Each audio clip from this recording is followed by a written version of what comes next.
College शिक्षा विभाग राजस्थान के द्वारा आयोजित विद्यार्थियों में विषयपरक ज्ञानवर्धन, अकादमिक समस्या समाधान एवं समय के रचनात्मक उपयोग हेतु ज्ञानदूत कार्यक्रम 2.0 में आप सभी का स्वागत एवं अभिनंदन।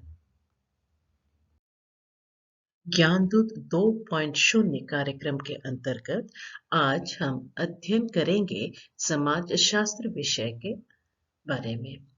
चर्चा का विषय है समाजशास्त्री एंथनी गिडेंस के द्वारा प्रतिपादित स्ट्रक्चरेशन का सिद्धांत, संरचनाकरण का सिद्धांत के बारे में मैं डॉक्टर सुदेशना परिजा, सह आचार्य समाजशास्त्र, आपके साथ इस विषय के बारे में चर्चा करूंगी। व्याख्यान की रूपरेखा कुछ इस प्रकार रहेगी। समाजशास्त्री एंथनी गिडेंस समाजशास्त्र के अंतर्गत पोस्ट मॉडर्न थिंकर्स के रूप में माने जाते हैं। उत्तराधुनिकतावाद के पर उनके विचार मशहूर हैं। एंथनी गिडेंस के समाजशास्त्री परिप्रेक्ष्य वो किस बैकग्राउंड में लिख रहे हैं और क्या उनके विचार किस प्रकार प्रकट हो रहे हैं उत्तराधुनिकता के संदर्भ में, उसके बारे में सर्वप्रथम हम डिस्कशन करेंगे। इसके बाद हम गिडेंस के संरचनाकरण सिद्धांत के अर्थ को समझेंगे। उन्होंने किस तरह से इसको समझा है, किस तरह से समझाया है और इसको किस तरह से लेखकों के सामने, श्रोताओं के सामने रखा है। सिद्धांत के मुख्य अवधारणाएं जो हैं, सिद्धांत में निहित कुछ अवधारणाओं का, कुछ समाजशास्त्रीय अवधारणाओं का उन्होंने विकास किया है और समझाया है। उसके बारे में, उन मुख्य अवधारणाओं के बारे में उसके बाद हम जानकारी लेंगे। सिद्धांत की विशेषताओं के बारे में भी हम संपूर्ण जानकारी प्राप्त करेंगे। सिद्धांत क्या कहता है, किस प्रकार के मुख्य ट्रेड्स हैं, उसके क्या फीचर्स हैं, उस सब को जानने का प्रयास करेंगे। सिद्धांत के कुछ तत्व माने गए हैं। एंथनी गिडेंस ने कुछ तत्वों का उल्लेख किया है। उनमें से उसके 3 संरचनात्मक आयाम हैं। वो 3 संरचनात्मक आयाम के बारे में जानकारी लेंगे हम, और फिर वो किस तरह से अक्रॉस टाइम एंड स्पेस इस कॉन्सेप्ट को एक्सप्लेन करते हैं, उसको समझने का प्रयास करेंगे। सिद्धांत के महत्व किस बात में है, वह क्यों महत्वपूर्ण है, आज के संदर्भ में वो किस तरह से, उसके निर्मित होने के पीछे क्या कारक तत्व रहे हैं और वो उसका क्या महत्व है आज के चेंजिंग कॉन्टेक्स्ट के संदर्भ में, वह जानकारी सिद्धांत के महत्व के अंतर्गत हम प्राप्त करेंगे। सिद्धांत की आलोचना भी की गई है। कई आलोचकों का मानना है कि ये सिद्धांत उपयोगी नहीं है एवं उसकी हर सिद्धांत की तरह इस सिद्धांत की भी आलोचनाएं हैं। उसके बारे में हम थोड़ी बहुत जानकारी प्राप्त करेंगे। अंत में हम समीक्षा करेंगे इस सिद्धांत के बारे में, जो हमने आज पाठ लर्न किया है, उसके बारे में एक उपसंहार के रूप में समझेंगे और फिर एक छोटा सा अभ्यास कुछ क्वेश्चंस के रूप में सॉल्व करेंगे। एंथनी गिडेंस ब्रिटिश समाजशास्त्री हैं। वे क्लासिकल सोशियोलॉजिकल ट्रेडिशन से बहुत प्रभावित रहे हैं। एमिल दुर्खीम, मैक्स वेबर एवं कार्ल मार्क्स के सिद्धांतों से वे प्रभावित रहे हैं। Even micro sociology, macro aspects of sociology के जो भी सिद्धांत रहे हैं, उनके विचारों से, सैद्धांतिक विचारों से वे प्रभावित हुए हैं एवं माइक्रो लेवल सोशियोलॉजी के सिद्धांतों से भी वे प्रभावित हुए हैं। हैरोल्ड गारफिंकल और सिंबॉलिक इंटरैक्शनिज्म, इन सब थियोरिस्ट के, इन सभी विचारधाराओं के द्वारा वे प्रभावित हुए हैं एवं किसी का भी वो समर्थन करते नहीं है। दोनों तरफ की विरोध करते हुए वो समाज और व्यक्ति के बीच एक नए संबंध का, एक संबंधों को समझने का एक नया आयाम, एक नई परिप्रेक्ष्य सामने रखा है, जो कि स्ट्रक्चरेशन सिद्धांत के अंतर्गत समझा जा सकता है। बेसिकली वो जनतंत्र के नवीनीकरण का प्रयास भी कर रहे थे, सोशल डेमोक्रेसी की बात कर रहे थे, wanted to study the renewed form of the social democracy process, जहां पर कि व्यक्ति और समाज के बीच के संबंध, इंडिविजुअल और कम्युनिटी के साथ जो कनेक्टिविटी है, जो लिंक है, वो किस तरह से समझा जाएगा, उसकी नई पहल सामने रखने की प्रयास की है through concepts like social justice, सामाजिक न्याय एवं सोशल इंक्लूजन इत्यादि जैसे कॉन्सेप्ट्स के आधार पर वो व्यक्ति एवं समाज के संबंधों को समझने का प्रयास किया है। जो स्ट्रक्चरेशन का सिद्धांत है, संरचनाकरण का सिद्धांत है, उसका प्रतिपादन उन्होंने अपनी पुस्तक कॉन्स्टिट्यूशन ऑफ सोसाइटी, जो कि उन्होंने 1984 में लिखी थी, उसमें समझाने का प्रयास करते। मूल रूप से समझा जाए तो गिटिन्स के स्ट्रक्चरेशन सिद्धांत एक सामाजिक सिद्धांत है, एक सोशल थ्योरी है। समाज और व्यक्ति के बीच के संबंधों को दर्शाने वाला एक सामाजिक सिद्धांत मात्र है।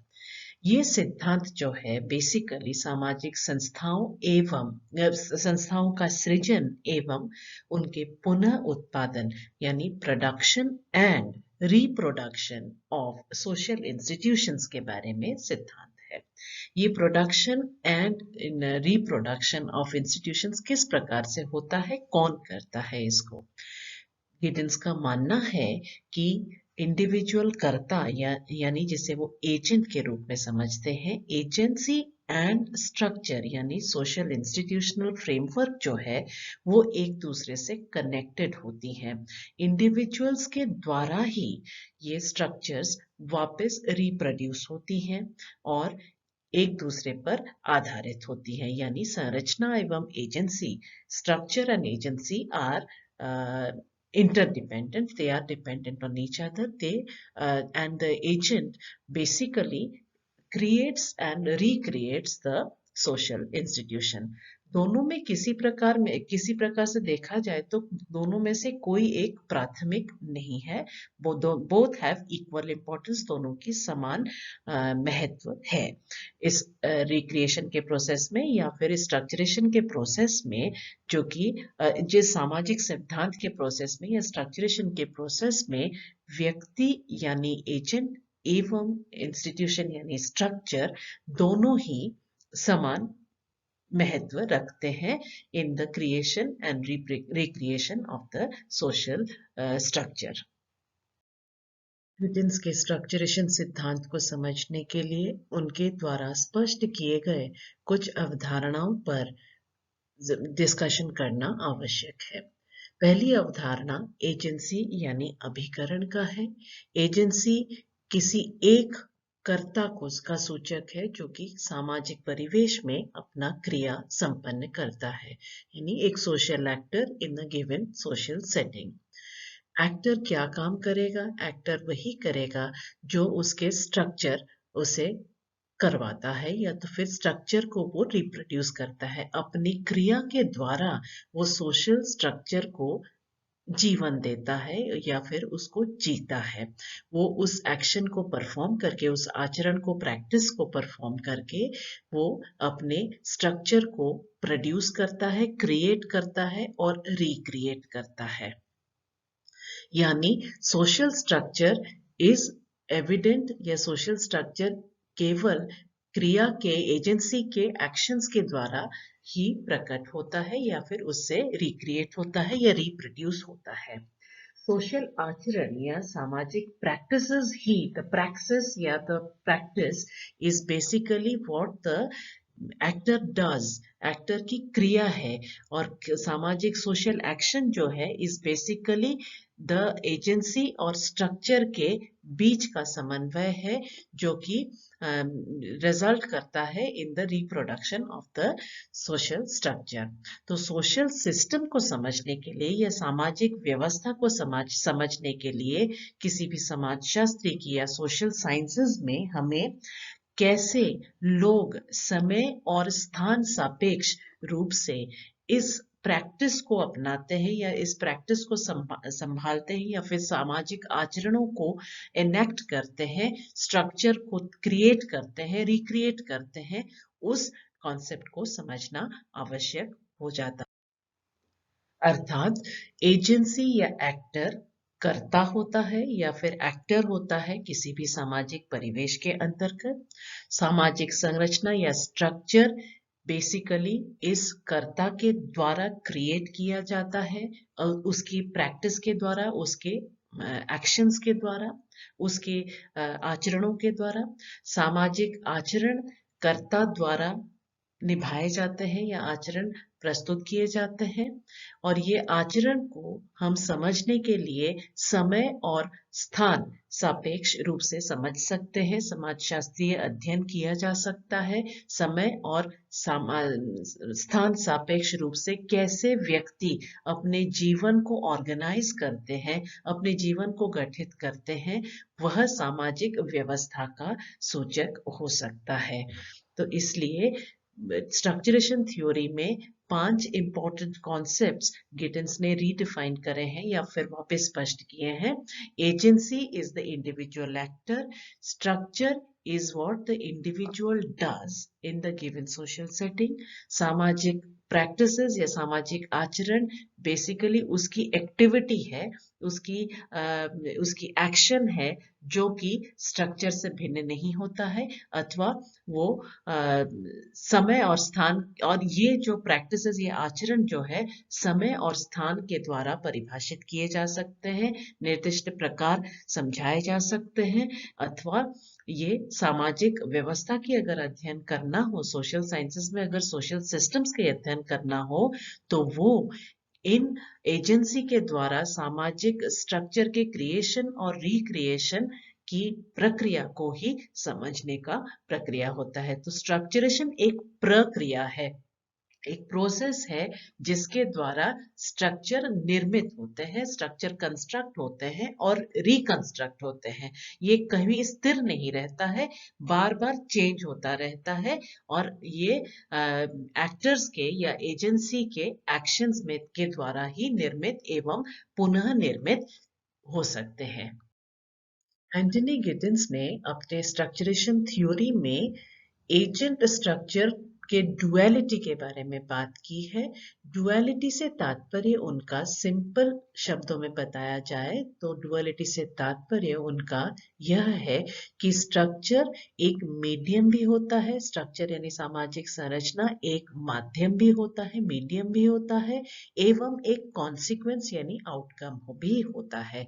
इस प्रक्रिया में, इस रिलेशनशिप में व्यक्ति और सामाजिक संरचना के क्रिएशन और रिक्रिएशन के स्ट्रक्चरेशन के प्रोसेस में बेसिकली ये स्ट्रक्चर के क्रिएशन में it is both a medium also and the outcome, यानी एक कॉन्सिक्वेंस भी होता है ऑफ द प्रोसेस ऑफ स्ट्रक्चरेशन। सामाजिक संरचना व्यक्ति के या कर्ता के एजेंट के मेमोरी ट्रेसेस में विद्यमान रहता है। अपने मेमोरी ट्रेसेस के सहारे व्यक्ति अपने प्रैक्टिस को करता है, अपनी प्रैक्टिस करता है, अपने आचरण प्रदर्शित करता है, और वो आचरण बेसिकली सामाजिक संरचना का ही प्रोडक्शन और रिप्रोडक्शन करता है। तो ये एक साधन हो गया, एक मीडियम हो गया to create the social structure. Structure को रिप्रोड्यूस करते हुए जो एक्टर है या एजेंट है वो कॉन्शियस रहता है, वो नॉलेज रखता है, वो जानता है कि उसके परिवेश में क्या हो रहा है और कैसे हो रहा है। वो हमेशा लॉजिकली रीजन आउट करने की कोशिश करता है अपने कर्ताओं द्वारा, इसीलिए वो वही एक्शन करेगा जो उसे लॉजिकली सही लगेगा। वो अपने आप को क्वेश्चन भी करता है, अपने नॉलेज के बेसिस पर क्वेश्चन करता है कि वो अपनी क्रिया क्यों कर रहा है या तो फिर किस तरह से करने की कोशिश कर रहा है। तो it is a discursive process also. तो ये नॉलेज पर आधारित है, यानी सेल्फ रिफ्लेक्सिविटी, सेल्फ कॉन्शियसनेस और सेल्फ रिफ्लेक्सिविटी हर इंसान में होता है। और गिडिन्स का मानना है कि मॉडर्न सोसाइटीज में ये क्वेश्चनिंग का दर कुछ ज्यादा है। वो reproduction of the social structure में नोवेल्टी इसलिए आ पाती है क्योंकि वहां पर ऑप्शंस या एक्सपोजर, नॉलेज के लिए एक्सपोजर एजेंसी के पास में अधिक होता है in comparison to traditional societies. सामाजिक संरचना में नियम है, साधन है, यानी रूल्स एंड रिसोर्सेज हैं जो कर्ता द्वारा सामाजिक जीवन के उत्पादन एवं पुनः उत्पादन में सहायक हो सकता है। एजेंट की मेमोरी ट्रेसेस या फिर उसके जो याददाश्त या स्मृति, अपने सामाजिक संरचना के बारे में जो स्मृति है उसके क्रिया को निर्देशित करता है, उसकी क्रिया को ऑर्गेनाइज करता है एवं वो अपनी सामाजिक संरचना के पुनः उत्पादन में या क्रिएशन में अपनी क्रिया को केंद्रित करता है या अपनी सोशल प्रैक्टिस को केंद्रित करता है।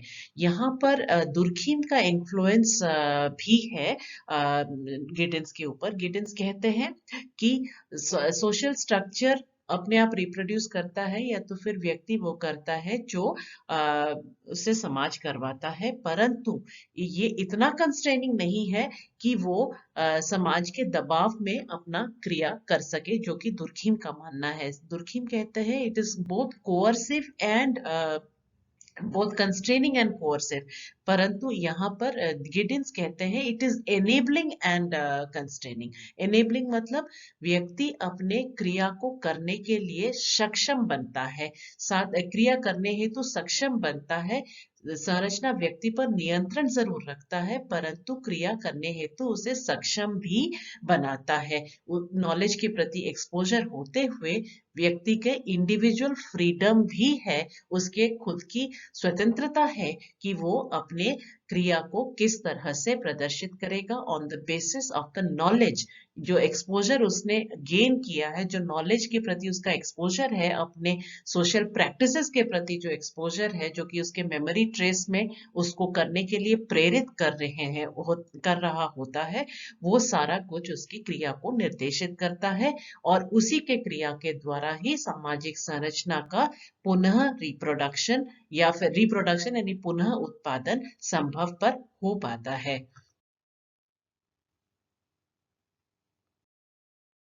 की स्ट्रक्चरेशन थ्योरी में जो व्यक्ति की स्वतंत्रता होती है स्ट्रक्चर को निर्मित करने में या पुनः निर्मित करने में, वो कंस्ट्रेंड है 3 संरचनात्मक आयामों के आधार पर।